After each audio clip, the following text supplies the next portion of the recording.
case, and you picked up yet another possession or use of an abusable volatile. I don't even know what happened because today is the day set for arraignment on this case. What happened on the new case, if you don't mind? Do you want me to repeat the job? Yeah, please, because I have not even heard it to know what happened. Yeah. Okay. I also spoke to the witness yesterday, so I can tell you minutes from Great. that.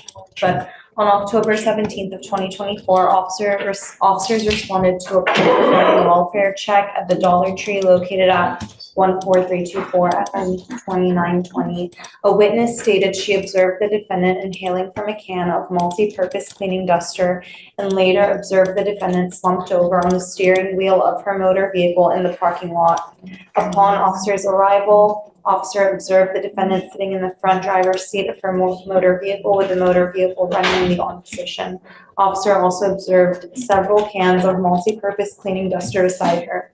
Officer observed the defendant to be confused and disoriented. She admitted that she had entered the office depot to purchase several cans of duster with the intent to inhale chemicals in a manner contrary to the directions, cautions, or warnings appearing on the label. And the defendant stated she did so to create or induce a condition of intoxication, hallucination, or elation. And she was found in possession of 3 10-ounce cans and 1 3.5-ounce can. Is there anything else that you wanted to add to this? Me, Judge? So the witness who spotted her, she had pulled into the Dollar Tree, parked there, and the defendant's motor vehicle was right next to hers, and she had noticed that it was on. So the witness, she went into the Dollar Tree, then went down to Target, did some shopping, came back an hour later and noticed that the truck was still there and still running. So she got worried, looked through the window, and she found the defendant slumped over. She stayed watching her for a while to make sure she was okay. She didn't feel comfortable driving off. That's when the witness saw her lift her head up slowly and inhale from the can. Again in front of the witness, and my witness, she told me, and then she slumped back down, and that's when the witness called 911 because she was worried about the defendant driving off in that condition. I've spoken extensively with Mr. Pansky about this, Your Honor. And you said the exact same thing to me when we came here the first time, and now she has a new case. Yes. True statement, Your Honor. And how do we get her to stop? Well, in talking to the state, so the plea agreement that we have agreed to with the state is the maximum length of probation to 2 years of probation.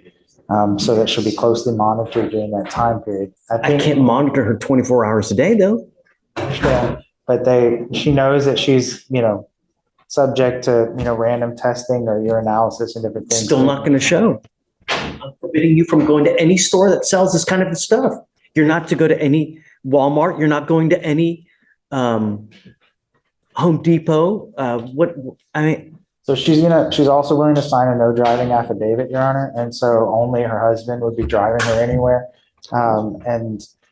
And so I think that her husband threatened her to divorce. I just being frank, over this. If this ever happens again, her husband's divorcing her, is what he's told her, and is going to be closely monitoring her. And she's not driving by herself. You realize that what you're doing is you deprive your brain of oxygen when you do this, and at some point perhaps you'll hemorrhage yourself. Perhaps you'll end up brain dead. You'll incapacitate yourself, that you're going to be unable to, without the ability to speak.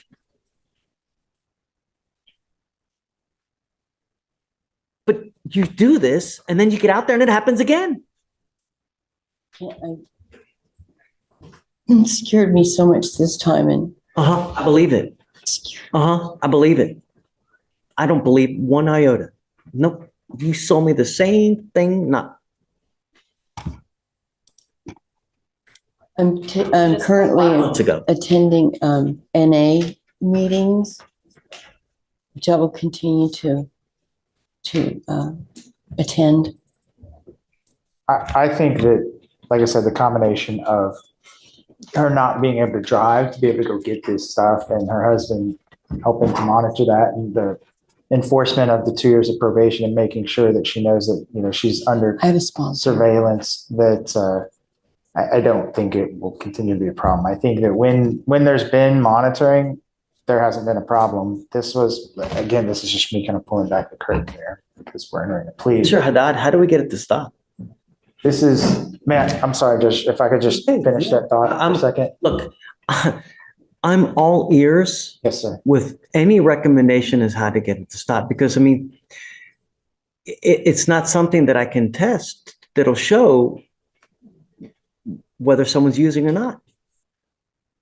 Judge, at this point, I mean, I was hoping that the TRS would recommend something such as like HUA, that's like a intensive treatment made for women. That's, Yeah, I mean, yeah. I'm thinking HUA might be a good place to Someone to figure out what the TRS is kind of. Right. I think that that's the best thing that we need to do. Yeah, I think that, But my opinion, Your Honor, is that the no driving affidavit will cover or will fix the problem. This was when as soon as she started to drive, basically, it became the problem. When the husband said, "Okay, you can drive," then she went to the store and did that. But without her being able to drive, and like I said, the husband making sure that that's not happening, because again, he's not tolerating any of this. is the husband here? He is not here today, but I can get him here if you'd like, Judge. I mean, I think, Michael, I think you hit the nail on the head. I think what we need to do now, and Craig, I think what we need to do now is have our TRAS to see where we go, because we have clinicians that will be able to tell us how to tackle this problem, because I'm truly at a loss of how to get it to stop, because theoretically this is something that you can get anywhere, right? You can have it delivered through Amazon, right? So Sure, but that hasn't been her MO of doing any of this. I understand you. I hear your words. she's been able to drive. I understand. Right. Well, she wasn't able to drive for a while after this happened or whatnot, and then it wasn't a problem. And then when driving resumed, then that resumed being a problem. So that's why I think I don't know that for the no sure. driving affidavit would fix that. Ms. Brown? I mean, I've explained to her that, what she's signing up for, is a lengthy probation. It's a 2-year probation with potential constant monitoring that whole time, plus whatever TRS conditions and every kind of help that they can, help her with. And then, that if she messes up in probation, that she signed up for, 180 days in jail, that's what she's understanding. I know that when she was in jail, she spent 3 days in jail on this new offense or whatever. And I know that was a pretty devastating experience for her. She's 65 years old and, takes a ton of medicines, which she didn't get and stuff when she was in jail. And I know that was a big deal. She's having panic attacks in jail and things. But I think the conditions that we've agreed to with the state are sufficient. I mean, I wouldn't have signed up for I mean, it. I'd like to put on there no possession of any kind of volatile container that can be abused That's to get fine. high. That's fine. I want, no going to Home or Office Depot, Walmart. Ma'am, I want you to understand that if I find you with another of these containers, and I don't care what you're doing, where you're going, who you're with, I'm going to put you in a rehab facility in the jail. And if that's what we need to do to get you to stop, I'm going to do it in a heartbeat. Do you understand? I mean, you're killing yourself slowly. That's all that's happening. And the problem is that everyone around you is suffering. What happens if you do this in the middle of the road while you're driving? I mean, God, if you kill someone, you get charged with murder. Is that the last thing we want you to do is to spend the next 30 years of your life in prison because of a drastic and catastrophic event where you kill someone. And in that kind of stupor state, if you're in a car, you're begging for it to happen. Okay, so I guess I'd like to do the TRAS to see where we go. So what we're going to do is I don't know. I don't know how to move forward with this, Mr. Pansky. So what I'm going to do is I'm going to have you evaluated by our clinicians to see what they suggest is the best way to go forward. So I'm going to have you meet with them, and I want you to be honest because I want to move forward in the best way possible. If you're not honest with them, a motion to revoke can be filed. We'll put you in custody and we'll do it next time in custody.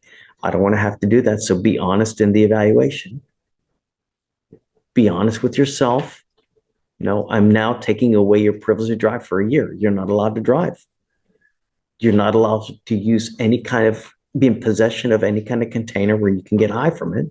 And I don't want you to go to any Office Depot. I don't want you to go Walmart or any of these places that you can also buy these from. You understand? Sir. It's 180 days in jail, probated for 2 years.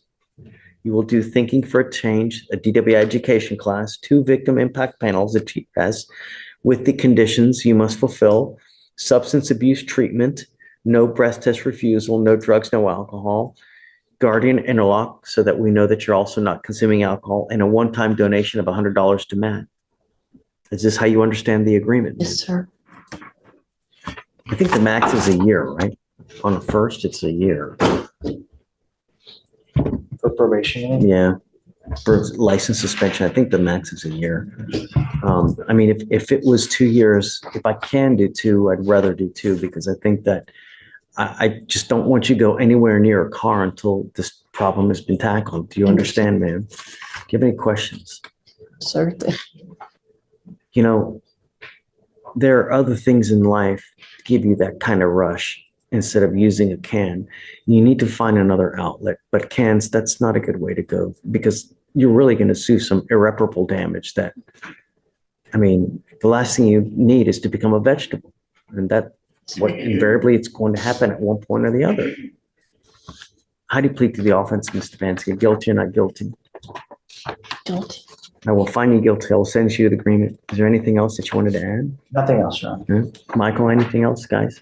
No, you have dismissed the other 2 cases. Okay, so as a part of the agreement is this DWI, they're going to dismiss your other 2 inhalant paraphernalia cases as well, okay? All right, and wish you best of luck. We'll have you do the TRAS, and then I guess just give me a heads up when you do it, will you? And then, Craig, I'm going to reach out to you so when we get it back, I'll let you know what it is that way. That's not, That you know as well. They may say inpatient, I don't know. right, and you understand that. They could Understand give that. you inpatient treatment. All right, man. We don't know. Best of Depends luck. on what they feel like is appropriate. See you soon. for. Thank you for the